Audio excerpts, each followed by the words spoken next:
Hello, everybody. Hello. How are you doing? How are you doing? This is the S. Anthony Thomas. This is the S. Anthony Says podcast, episode number 493. And I'm going to call this one, It Just Ain't the Same Anymore. And I'll explain why.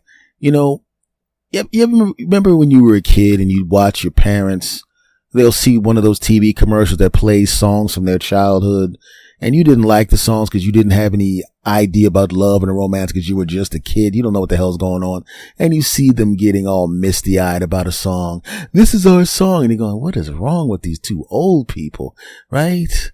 They get really hyped about a song you've never heard of. You turn it on TV and everything's in black and white and the film stock is grainy looking. And you think this is the corniest thing in the world. And you see all these little corny dance steps and your parents are doing the dance steps and nobody's there but you, your siblings and your parents. And somehow you're still embarrassed for them. You get up and you close the curtains because you don't want anybody to see them looking like idiots. That's because you're not really old enough. You haven't been alive long enough to understand or feel any real nostalgia. You have memories. You get to be 12 years old, 13 years old, 15 years old, even 20 years old, and you think about things. But is it really nostalgia when you haven't been on the planet that long? I don't think so, punk. But your parents have nostalgia and they understand it, and your grandparents. Well, I'm a middle-aged human being right now, right? And I was watching something on TV, and not TV, it was on YouTube or whatever. And they were playing, do you remember these songs? And they were playing theme songs from 80s television. Now, I was a kid in the 80s, right? But I remember the words to those TV theme songs. I remember how fun it was because I became a teenager in that decade and it was great. I remember how much I loved those shows and I had positive memories. I remember when I was a kid getting the toys that show had about this truck from this show and a bike from that show and an action figure from this show. And I remember those shows, right? And then because you know how the algorithm works on these social media sites, you watch something from the 80s, they gonna keep throwing stuff from the 80s. They'll even test some late 70s stuff on you. And I remembered some of that too, because I was a baby and a child back then. But I remember some of that stuff.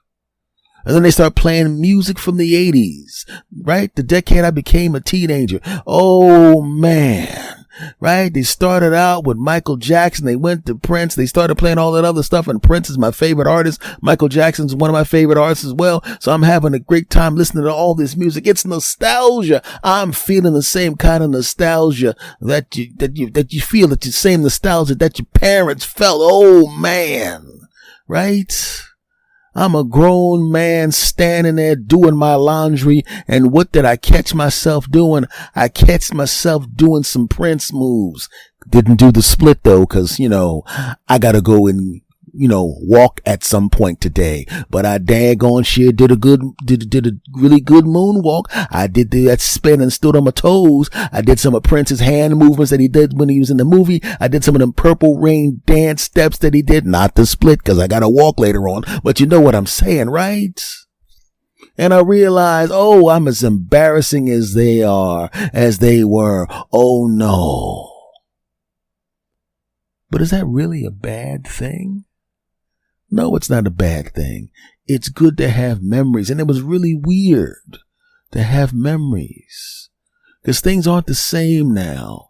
A lot of things aren't new to me anymore. They're not new to you anymore. It's kind of hard to do anything new nowadays. Everything just changes so quickly. You don't even get an opportunity to enjoy it before it's replaced by something else. It's not the same anymore.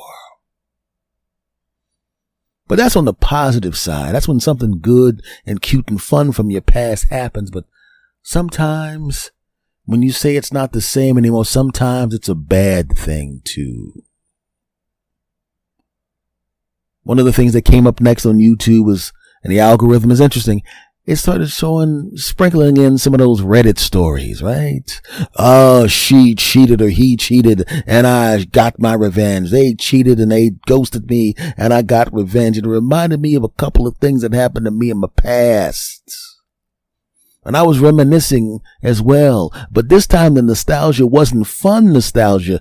It was hurtful nostalgia. It was painful nostalgia. It was a nostalgia.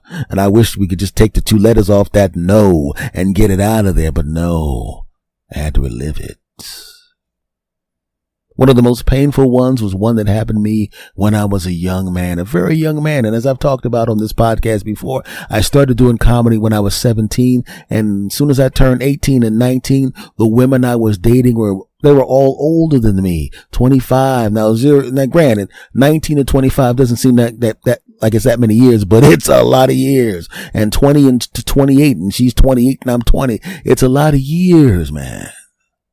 That's a lot of years. That's dog years, my friend, in a romantic sense. Now, when I listened to this Reddit story, this guy had gone from adoring his wife, and then she did some really horrible things on the infidelity tip. Just really mean things. She didn't take him into consideration at all. And then when it all crashed down in her face, she wanted to come back to him, but she had been so callous, so mean to the guy, but the guy just couldn't do it. She tried to be friends with him. He tried to be friends with her for the kids. And then she tried to make a move on him and kiss him, and he just backed away in disgust. And when she saw the disgusted look on his face, she was hurt more than she had ever been before, because when they were getting a divorce, she was smiling and happy to get rid of him, not realizing she really messed up. And she was surprised that he didn't love her at all. A couple of minutes ago, he was smiling, having a good time, laughing and joking, trying to be cordial for the kids. And she tried to be good, kiss on him. And he, like I said, he had a look of disgust on his face. He even told her, I can't touch you. You let another guy touch you. I can't kiss you. And he described something about her mouth being used by the other guy in a way that should only be used by him in that particular way. Well, you get the point. Those particular areas, the particular part of her, not just physically, but spiritually and emotionally, that was supposed to be just for him, had been violated at her behest. She chose to let another person violate the covenant, violate everything, and he couldn't go there because he was disgusted. Some of the people that commented, well, how could you not feel good for your wife? She came back to you. And I'm telling you, I know what it feels like. I know what it feels like to find out that you really, really cared about someone, and then you find out that they did something so horrible, so callous. 15 seconds earlier, this was the most important person in your world. You would have done anything for this person. If 27 pit bulls with ninja swords in their paws were coming towards this woman, you would have jumped in front of her, and either you would have found the power to beat these ninja pit bulls, or you would have died trying so she could have gotten away. But that was 15 seconds ago.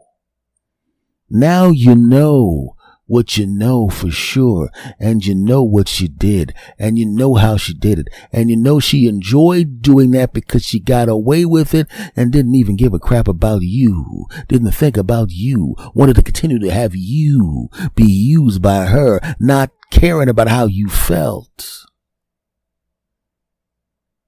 When I was that young, if you would have told me that amount of love that I had for this human being could be siphoned out of me, right? You ever take oil out of the bottom of a car when you're trying to change oil? You can put the oil pan under your car, you take out that bolt, and all the oil, 5 quarts of oil or whatever amount is in your car, comes draining out in seconds, and there's no oil in your car, and then you have to replace the oil.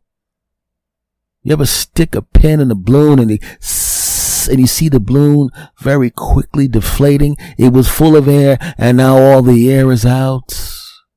You ever taken a big water bottle, turned it upside down over the sink, spun it around so the water inside the glass spins around and makes the air come out? It makes the air replace the water inside the glass even faster than it normally would. If you would have told me at that time, if you would have told young me, young S, if you would have told young S that the love I had for this beautiful 28-year-old would disappear, would be drained out of me like water over a sink, like air out of a balloon, like oil out of the bottom of a car. If you would have told me, I wouldn't have believed you. But in that moment, I could feel it draining from me. I'm looking at her face. Evil nostalgia, bad nostalgia, negative nostalgia. I'm looking at her face. 20-year-old me, 28-year-old gorgeous her. I'm looking at her face. And I know what I know. And 15 seconds ago, 30 seconds ago now, I would have done anything for her. I would have been looking at her wearing what she's wearing. And I would have wanted to jump on top of her and give her that good deep business so good she thinks it's Christmas, like I have been doing damn near every night for the past 6, 7, 8 months. But now, no. I could feel the love and caring I had for her draining from my body, slow, methodically.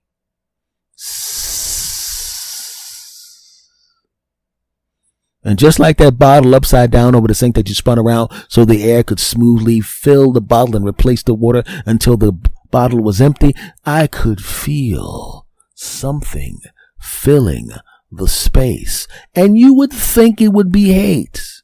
And if I was less hurt and less destroyed and loved her less, it might have been hate. But it was something different. Something even worse than hate, because I didn't know at the time, and I know as an older guy, if a woman is breaking up with you and she's still mad at you, you know, in some cases you may still have a chance because she still has emotions in your direction.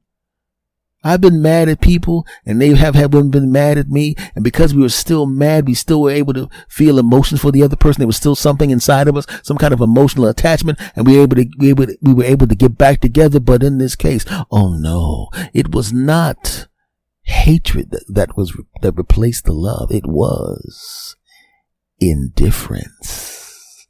And that's even worse. You ever run into an old friend, maybe an old college friend or an old high school friend, right? And they were a good friend back in the day and you haven't seen them in a decade or two, right? But they're not the same person they were 10 years ago, 20 years ago. No, they're not the same person. You were friends back then, but you lost contact for whatever reason. And you're happy to see them. You shake their hand.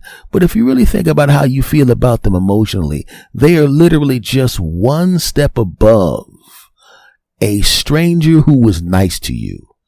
Because sometimes if you run into a stranger that's nice to you, hey, I still got some gas on this pump. I put too much money in, man. Hey, man, why don't you pull up? It's probably like $5. You might as well get this $5 of gas, and then whatever you want to get, fill up whatever else you want. Hey, man, I still got some time on this meter, man. It's like an hour from this meter. Hey, man, take this ticket, man. Put it in your window and get.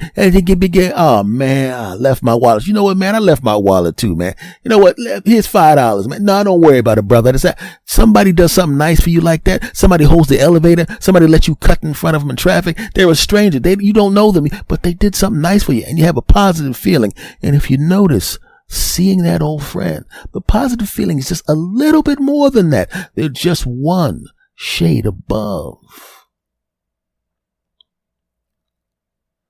A little bit of a difference. Now, why did I say that? I say that because the level of indifference that I had toward this particular lady was one shade above something else that I could compare it to. You ever been standing in an elevator with someone that's talking to someone else?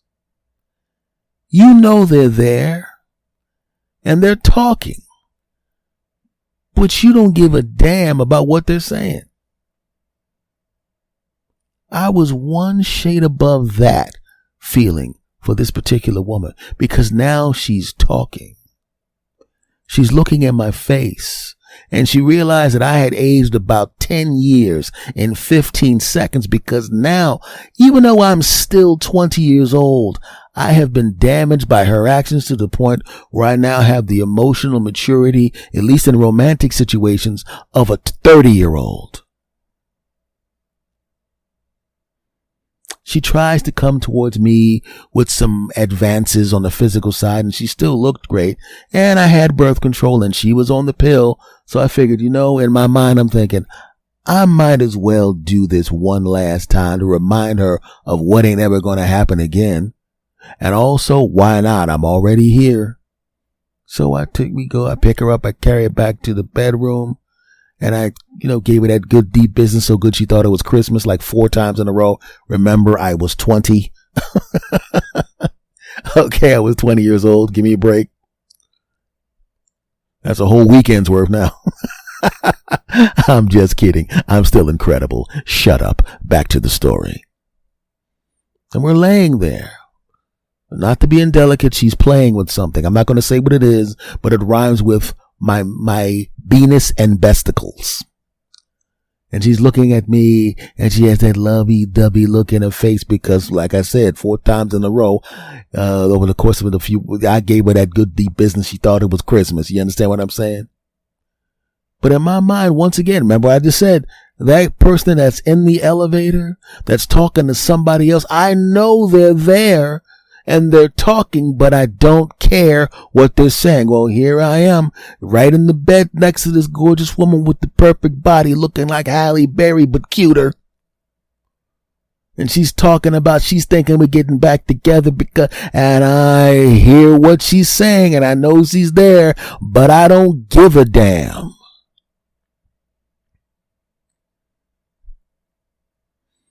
And I got up and I got dressed. Put my clothes back on.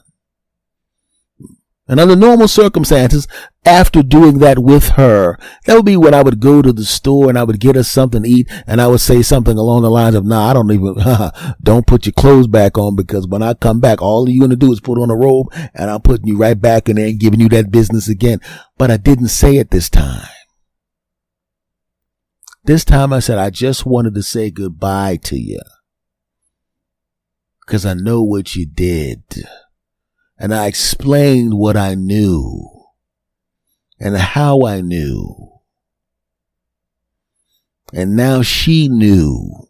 We were through. I'm the king of rap. Right? She jumps out of the bed. She's damn near crawling across the floor, begging me to come back, and I'm looking at her. Once again, under normal circumstances, if you love a woman and you can see pain on her face and she's crying and she's begging or something like that, you would feel crushed. You would feel something. I felt nothing. Because you know what you did. I didn't deserve what you did. I think you know what you did. It rhymes with cheating with an older guy who had money because he had money.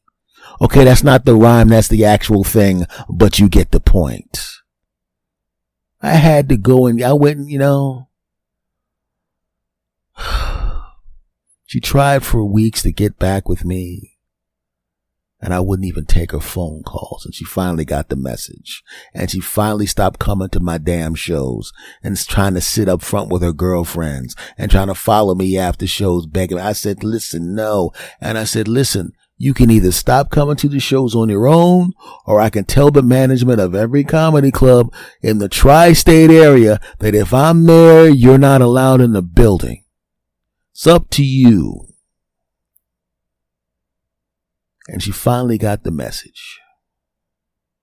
Now, all of this was brought up by me watching something on YouTube. The first thing, like I said, was really fun 80s and late 70s TV themes that I was surprised that I remembered the words to because I haven't heard those things in decades. And all the great music I used to listen to, and actually I purchased all of that music, so it was kind of cool to listen to it again randomly. Because nostalgia is a good thing sometimes. And sometimes it sucks. You dig?